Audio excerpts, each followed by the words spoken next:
हम इस गठबंधन की भ्रष्ट राजनीति का विरोध करते हुए हम ये चाहते हैं कि सांसदों या विधायकों के बहुमत से सरकार ना बनकर मतदाताओं के बहुमत से सरकार बने। सांसदों या विधायकों के बहुमत से सरकार बनेगी, इस राजनीतिक व्यवस्था का हम विरोध करते हैं। सत्य बहुमत पार्टी उसका विरोध करती है। संसदीय लोकतंत्र का अभिशाप है व्हिप। लोकतंत्र की आत्मा के खिलाफ है व्हिप। निर्वाचित जनप्रतिनिधियों की आजादी पर हमला है व्हिप। तो क्यों है ये व्हिप? यही सवाल पूछते हैं सत्यदेव चौधरी। क्यों है व्हिप? क्यों है दल बदल कानून? जनप्रतिनिधियों को गुलाम बनाने वाले ऐसे कानूनों को क्यों नहीं बंगाल की खाड़ी या हिंद महासागर में फेंक दिया जाए? सत्यदेव चौधरी आश्चर्य जताते हैं कि जनता के चुने हुए प्रतिनिधि को राजनीतिक दल अपने मन माफिक वोट देने के लिए सदन में मजबूर कैसे कर सकते हैं? ये तो जनता का अनादर है, वोट का अपमान है, लोकतंत्र की अवमानना है। व्हिप का इस्तेमाल राजनीतिक दल करते हैं। इसके जरिए सरकार गिराई भी जाती है, बचाई भी जाती है। खरीद फरोख्त का खुला खेल भी होता है।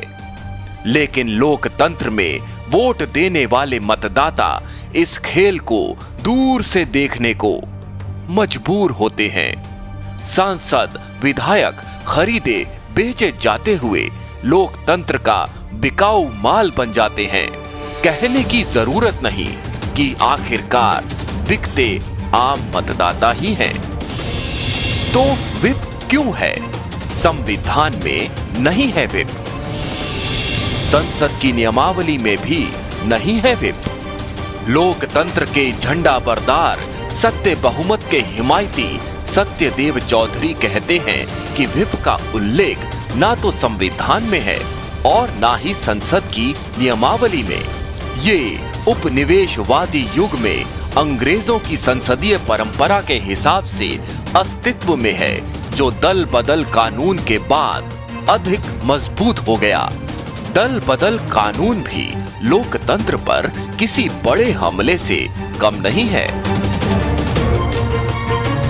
तो देखिए 1982-84 तक तो व्हिप और दल बदल कानून थे ही नहीं। और व्हिप जो है वो जब चुना हुआ सांसद या विधायक कोई उस अपने राजनीतिक दल का अब या अपने नेता का कोई गुलाम नहीं होता। चुनने के बाद में, जीतने के बाद में जो सांसद हैं वो पूरे देश का प्रतिनिधित्व करते हैं और विधायक अपने राज्य का प्रतिनिधित्व करते हैं, पूरे राज्य का करते हैं। क्योंकि चाहे वो किसी भी राजनीतिक दल के हों, कोई भी कानून बनेगा, कोई भी व्यवस्था बनेगी, वो उनके वोट से ही बनेगी। जब सांसदों ने मिलकर एक नियम को बनाया वो तो पूरे देश के लिए लागू होगा।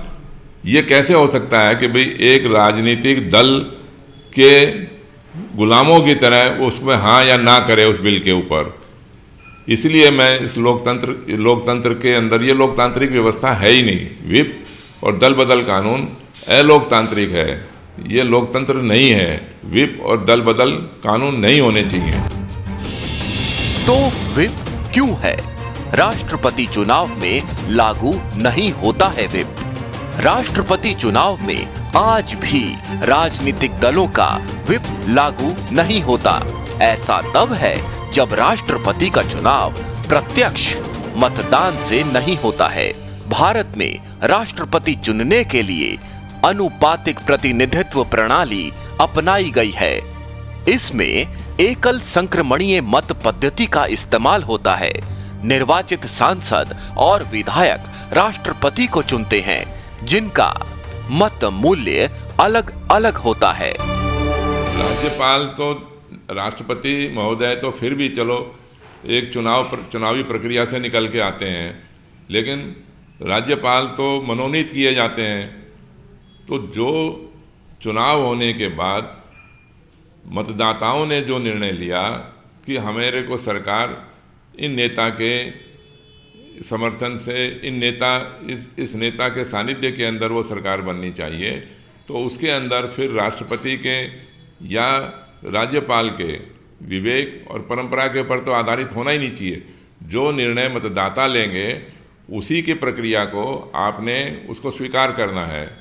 उसके अंदर आप अपॉइंटमेंट का तो कोई मतलब ही नहीं है। तो विप क्यों है? बगैर विप के सरकार क्यों नहीं पूरा कर सकती है कार्यकाल? बगैर विप या दल बदल कानून के अगर राष्ट्रपति का कार्यकाल पूरा हो सकता है तो जनता की चुनी हुई सरकार भी अपना कार्यकाल पूरा क्यों नहीं कर सकती है? इसमें आने वाली बाधाओं को हम क्यों नहीं दूर करते? तो विप क्यों है? लोकतंत्र में सबसे बड़ा है वोटर। निर्वाचित लोगों पर इच्छा क्यों थोपी जाए? लोकतंत्र में सबसे बड़ा वोटर होता है और होना ही चाहिए। वोटरों के चुने हुए जनप्रतिनिधियों पर इच्छा थोपना लोकतंत्र कैसे हो सकता है? विप के माध्यम से राजनीतिक दल इच्छा थोपने का ही काम तो करते हैं। खास बात तो यह है कि आम चुनाव या विधानसभा चुनाव में राजनीतिक दल अपने कार्यकर्ताओं पर भी वोट देने को लेकर अपनी पसंद नहीं थोप सकते। खुद उम्मीदवार चाहे तो अपने खिलाफ वोट दे सकता है। विप 3 तरह के प्रचलन में है। एक पंक्ति का विप, ये पार्टी के सांसदों विधायकों को संसद में वोट देने के बारे में सूचित करता है। सदस्य के पास वोटिंग से दूर रहने का अधिकार होता है। 2 पंक्ति का व्हिप, ये पार्टी के सांसदों विधायकों को सदन में मौजूद रहने का निर्देश होता है। वोटिंग पैटर्न पर ये खामोश है। 3 पंक्ति का व्हिप, ये पार्टी के सांसदों विधायकों को पार्टी के निर्देशानुसार वोट देने का निर्देश होता है। तमाम तरह के व्हिप यही बताते हैं कि इच्छा राजनीतिक दलों की ही चलेगी। निर्वाचित प्रतिनिधि दलों के हुक्म के गुलाम ही रहेंगे। क्या ऐसी व्हिप व्यवस्था को बदलने का वक्त नहीं आ गया है?